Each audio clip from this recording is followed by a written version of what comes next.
بسم اللہ الرحمن الرحیم۔ السلام علیکم ورحمۃ اللہ وبرکاتہ۔ یہ دو درجن تو ہو گئے عابد اور راشد کے بچوں کے، اور یہ 1.5 درجن میری رابعہ کے لیے۔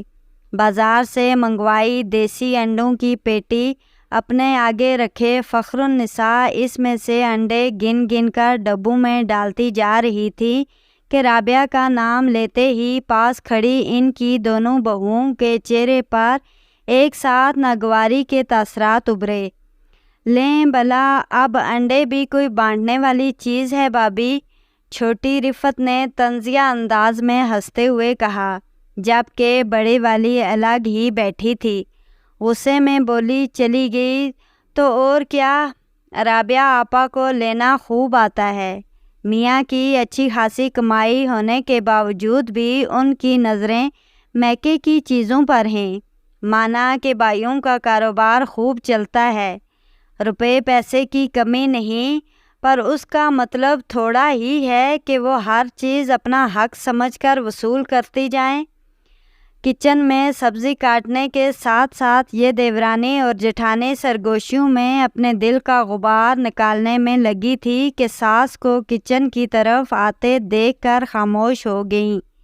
شبنم بیٹا، آج گوشت ذرا زیادہ پکا لینا، شام میں رابعہ آ رہی ہے ہماری طرف۔ فخر النساء نے آ کر خوشی خوشی انہیں بھی اطلاع دی۔ مہینہ بھر تو ہو چلا تھا اسے میکے کا چکر لگائے، آج آنا چاہ رہی تھی تو میں نے کہا پھر رات کا کھانا تم سب ادھر ہی کھانا۔ شبنم تم اچھا سا سالن بنا لو، میں گڑ والے چاول پکا لوں گی، رابعہ شوق سے کھاتی ہے۔ اور ہاں رفت بیٹا، تم راشد کو فون کر دو، رات دکان سے آتے ہوئے بروسٹ بھی لیتا آئے۔ جی اماں، ابھی کہہ دیتی ہوں۔ ساس کے کہنے پر رفت نے احتراماً جواب دیا اور فون کرنے چلی گئی۔ بہوؤں کو کھانے سے متعلق ہدایت دینے کے بعد فخر النساء تو واپس اپنے کمرے کی جانب لوٹ گئیں۔ شبنم اور رفت ابھی دیسی انڈوں کی قربانی کا غم ہی نہ بھول پائی تھی کہ اوپر سے ساس صاحبہ نے رابعہ آپا کی آمد کا اعلان کر کے انہیں مزید ہلا دیا۔ رفت، میرے تو کان پک گئے ہیں یہ ہر وقت کا رابعہ نام سن سن کر۔ بیزاری کی آخری حدوں کو چھوتی شبنم بولی، تو رفت اپنے خیالات کا اظہار کرنے میں پیچھے کیوں رہتی؟ بھابھی، یہ ہم بہوؤں کا ہی حوصلہ ہے جو ہماری ساس ہمارے بھی پیسوں سے اپنی بیٹی کو نوازے جاتی ہیں، اور آگے سے بجائے احتجاج کرنے کے الٹا ہم تسلیم غم کیے دیتی ہیں۔ ادھر ایک میری امی ہیں، کیا مجال ان کی جو اپنی بہو کے سامنے ایک جوتی بھی پکڑا دیں۔ انہوں نے جو دینا ہوتا ہے بس چپکے سے میری مٹھی میں دبا دیں گی، لیکن ادھر پہلے رابعہ آپا پھر اور کوئی۔ کہہ تو تم ٹھیک رہی ہو، کیونکہ میری امی بھی کچھ ایسا ہی کرتی ہیں۔ رفت کی باتوں پر شبنم سر ہلا ہلا کر اتفاق کرتی رہتی تھی۔ سوال ہی پیدا نہیں ہوتا کہ عید یا بقرہ عید کے علاوہ بھی بھابھی ہمیں کھانے پر بلا لیں۔ جب چلے جاؤ دال سبزی گھر میں پکی ہو وہی لا کر رکھ دیں گی، وہاں باہر سے منگوانے کا ایسا کچھ نہیں ہوگا۔ اور ہمارے سسرال میں ہر تیسرے ہفتے نند صاحبہ کے لیے پرتکلف دعوت کی جاتی ہے۔ رابعہ آپا جب رات کو آئیں تو بھتیجے بھتیجیوں کے لیے بہت ساری آئس کریم بھی لیتی آئیں۔ کھانے کے بعد اپنی اپنی پسند کا فلیور آئس کریم کھاتی بچہ پارٹی کی خوشی دیدنی تھی۔ گھر واپس جاتے ہوئے اماں کے پاس دیسی انڈوں کا ڈبہ دیکھ کر ان کی آنکھیں ہی چمک اٹھی۔ ارے دیسی انڈے، میرے پسندیدہ، کہہ کر جٹ اماں کے ہاتھ سے ڈبہ لے لیا اور چلتی بنی۔ ان کی یہ حرکت بھلا دونوں بھابھیوں سے کیوں کر چھپی رہ سکتی تھی؟ اف میرے اللہ، رفت کتنے مہنگے ہوں گے یہ انڈے۔ آپا نے تو یوں خوشی کا اظہار کیا جیسے انہیں دیسی نہیں بلکہ سونے کے انڈے مل رہے ہیں۔ وہی تو میں سوچ رہی ہوں بابی، بندہ جھوٹے منہ ہی کہہ دیتا ہے کہ اماں رہنے دیں، میرے بھتیجے بھتیجوں کو کھلا دیں، مگر توبہ کریں جی، یہاں انکار تو ہے ہی نہیں۔ رات کے کھانے کے بعد کچن سمیٹتے ہوئے ان دونوں کا رابعہ آپا پر دھواں دار تبصرہ جاری تھا۔ دل لگا کر پڑھا کرو، اب دیکھو نہ تمہاری پھوپھو کو پہلے 5ویں جماعت میں وظیفہ ملا، اس کے بعد 8ویں میں بھی، اور پھر میٹرک کے امتحان میں تو میری رابعہ کی پورے ضلع میں 2ری پوزیشن آئی تھی۔ اخباروں میں اس کے نام کے ساتھ یہ تصویریں لگیں۔ اس کے دادا نے تو گھر پر ہی حلوائی بٹھا لیا تھا اور منوں کے حساب سے مٹھائی تقسیم کی گئی تھی۔ بچوں کی عادت تھی کہ ہر ہفتے کی رات وہ لازماً دادی سے کہانی سن کے سویا کرتے۔ آج بھی وہ سب مل کر ان کے بستر میں آن گھسے تھے۔ انہیں نیک دل شہزادی اور ظالم جن کی کہانی سناتے سناتے فخر النساء نے کب کہانی کا رخ رابعہ آپی کی طرف موڑ لیا تھا کہ اماں کے لیے دودھ کا گلاس لاتی رفعت یہ ذکر سن کر وہیں باہر سے پلٹ آئی۔ کیوں بھئی، کیا ہوا؟ دودھ واپس لے آئی ہو؟ شبنم اس سے پوچھنے لگی۔ اندر ساس صاحبہ تو بچوں کو کہانی سنانے کے بجائے ان کی رابعہ پھوپھو کی قابلیت کی داستانیں کھولے بیٹھی ہیں، اور میرا کم از کم اس وقت یہ سب سننے کا بالکل بھی موڈ نہیں ہے۔ بابی، میں اپنے کمرے میں جا رہی ہوں، آپ کسی بچے کو بولو اماں کو دودھ بھجوا دیں۔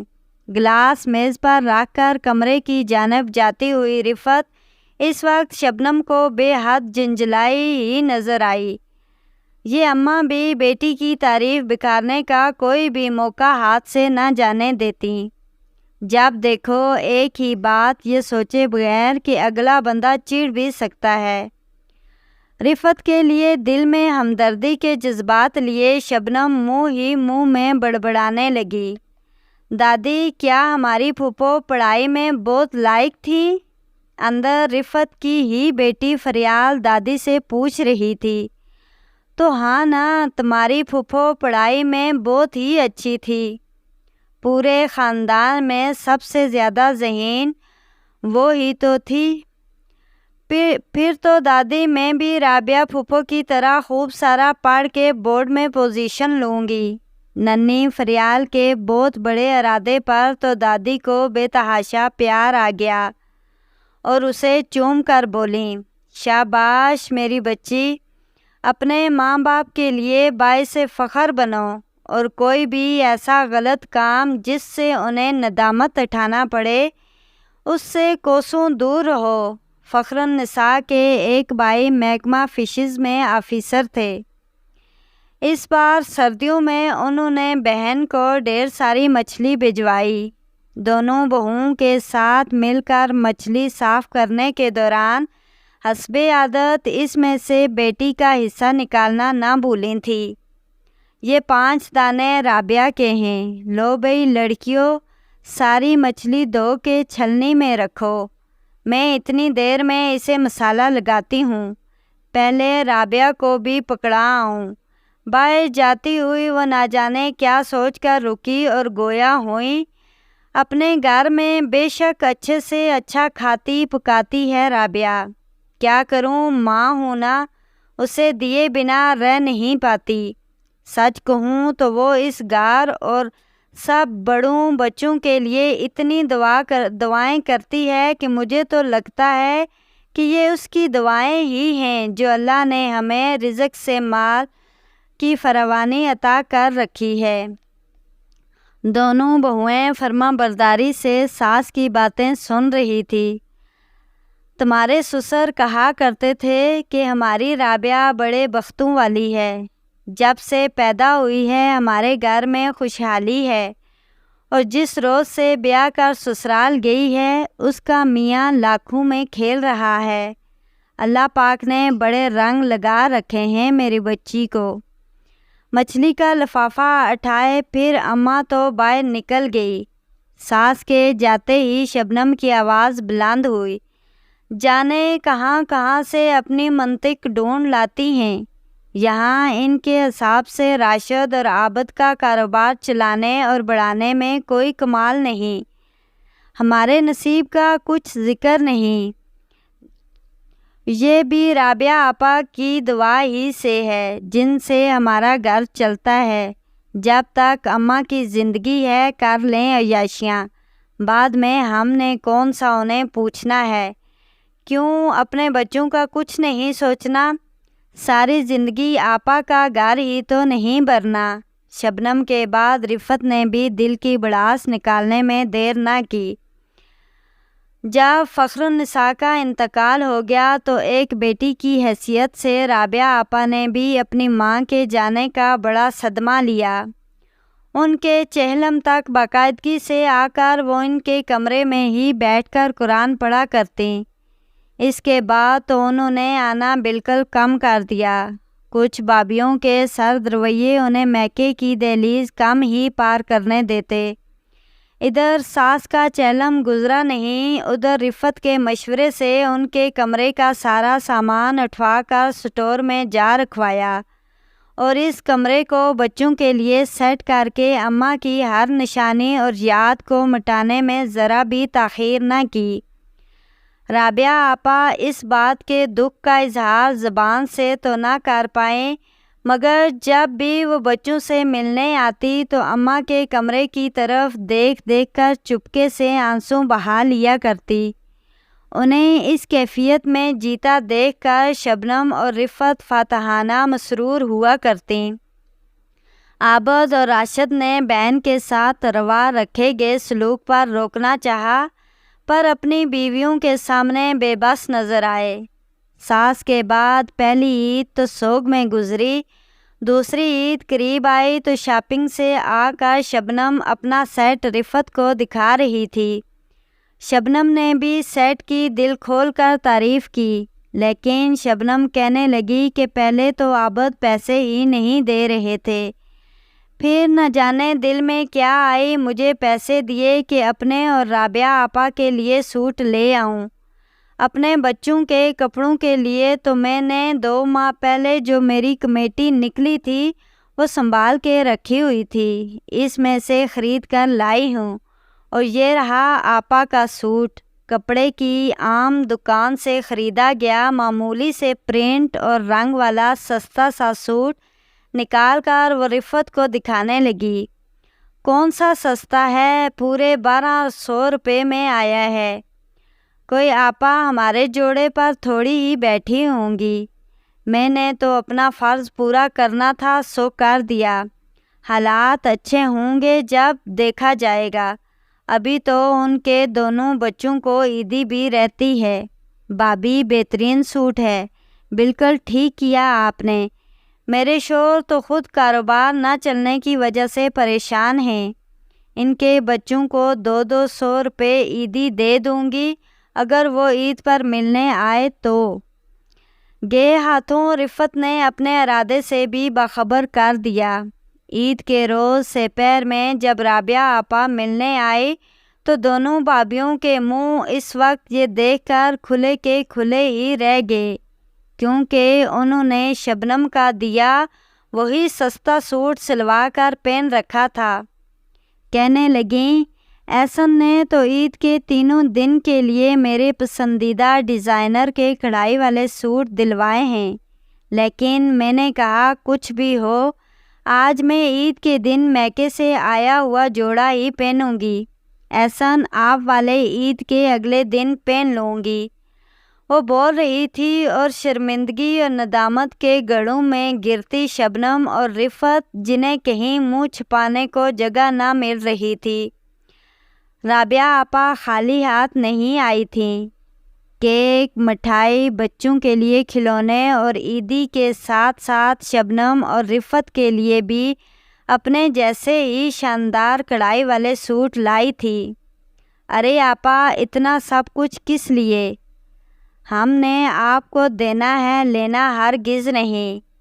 دونوں بھائیوں نے انہیں منع کرنا چاہا تو وہ مصنوعی ناراضگی سے بولیں، میں تم دونوں سے بڑی ہوں اور بڑوں کو انکار نہیں کرتے۔ جب تک اماں ابا زندہ رہے تو میں بھی چھوٹی سی رہی۔ اماں جو کچھ دیا کرتی میں خوشی سے پکڑ لیا کرتی، مگر اب تو نہیں۔ ان کو یاد کر کے آپا کی آنکھوں کے کونے بھیگ گئے۔ اللہ میرے میکے کو شاد رکھے۔ بڑی بہن ماں کے برابر ہوتی ہے، اس لحاظ سے میرا فرض بنتا ہے کہ میں تم سب کا خیال رکھوں۔ اس دوران شبنم اور رفت کی حالت کاٹوں تو لہو نہیں کہ مصدق تھی۔ رابعہ آپا کی اعلیٰ ظرفی کے آگے ان دونوں کی پست ذہنیت کا بت پاش ہو گیا۔ آپا سچ میں بڑے بختوں والی تھیں، ہوس و حسرت سے مبرا، شفقت سے بھرپور، جنہیں نہ تو کل کوئی لالچ تھا اور نہ ہی آج۔ ایک صرف عزیز تھا تو اپنے میکے کا مان، جس کی سلامتی کے لیے وہ بے لوث دعاگو رہا کرتی تھیں، اور اس بات کو انہوں نے اپنے کردار و عمل سے ثابت کر دکھایا۔ اماں کے مرنے کے بعد رابعہ آپا سے روا رکھے جانے والا سلوک، ان کے کمرے کا سامان اسٹور میں رکھوا کر آپا کو دی گئی اذیت پر اپنی فتح کا جشن منایا، عابد اور راشد کا مسلسل گرتا ہوا کاروبار اور گھریلو حالات میں مندی، یہ سب شبنم اور رفت کے لیے ایک ایک کر کے آئینے کی طرح صاف و شفاف تھا، جس میں انہیں اپنا کردار داغدار نظر آ رہا تھا۔ عید نام ہے اپنوں کے لیے دلوں میں جمے کدورت اور رنجش کی سیاہی کو مٹا کر سچے پرخلوص جذبوں کے ساتھ ان سے ملنے کا۔ غلطیوں کی اصلاح اور تلافی کے لیے یہ شاید عید کے دن سے بہتر موقع اور کوئی نہ تھا۔ اس کا دیر سے ہی صحیح، مگر انہیں احساس تو ہو گیا تھا۔ جب ہی آنکھوں میں آنسو اور دل میں احساس شرمندگی لیے ان دونوں نے ایک دوسرے کو دیکھا، پھر ایک ساتھ اٹھ کر رابعہ آپا کے گلے جا لگیں۔ اس طرح کی مزید دلچسپ کہانیاں سننے اور دیکھنے کے لیے ہمارے چینل کو سبسکرائب کریں، ویڈیو کو لائک اور شیئر کریں۔ شکریہ۔